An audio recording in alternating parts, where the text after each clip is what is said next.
વિમળાબેન, આપ ક્યાંથી આવો છો? હું દરિયાપુરથી આવું છું, વાડી ગામમાંથી. અને તમને શું તકલીફ હતી? મને જીભે છે ને ફોલ્લાઈ થઈ હતી અને દુખતું હતું.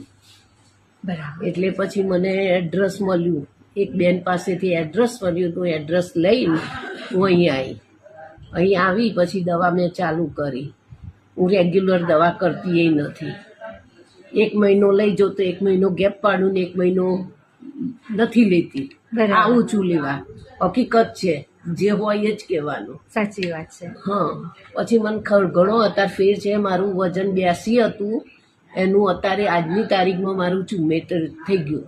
74. સરસ સરસ. મતલબ 8 કિલો જેવું વજન પણ ઉતરી ઉતરી ગયું છે. હા. સરસ સરસ. અને જે જીભની તકલીફ હતી એમાં તમને સારું છે? મને સારું છે. એમાં બા તમને શું તકલીફ પડતી? મને છે ને જીભે મેં પહેલાં છે ને મોં આવ્યું મને, પછી ફોલ્લાઈ થઈ. તો મેં છે ને આમ કરીને ખેંચી મેં અંગૂઠાથી. એટલે પછી મને તકલીફ વધી ગઈ મને. પછી મને રેમ્પ આવી ગયો કે મને કેન્સર તો નહીં હોય. બરાબર બરાબર. હા, એટલે પછી છે ને મેં આ એ જોયું, આ શું તમારું એડ્રેસ જોયું, મને એક બેને લાવી આપ્યું. એ એડ્રેસથી હું અહીંયા આ 3જી વખત હું આવી છું. મને ઘણું સારું છે. સરસ સરસ. અત્યારે જીભમાં પણ તમને સારું છે. આપણે એ પણ તમારે તમારું પીવાય બધું મને, સરસ. કશી ખાવાની એ મને તકલીફ નહીં. સરસ. અને સાથે જે વેટ લોસમાં તમને 8 કિલો વજન પણ તમારું ઉતરી ગયું. સરસ. શરીરમાં કેવું લાગે છે બા? મને શરીર અડધું ફૂલ લાગે છે. કામ હું ઘરે બધું જાતે કરું છું, કામવાળી નહીં. મશીન છે તો હું કપડાં જાતે ધોઉં છું, હું મારા બાબાના. અરે વાહ. કચરા પોતું વાસણ બધુંય ટોટલ કામ. સરસ સરસ. મતલબ કે બહુ મસ્ત રિઝલ્ટ તમને મળ્યું છે.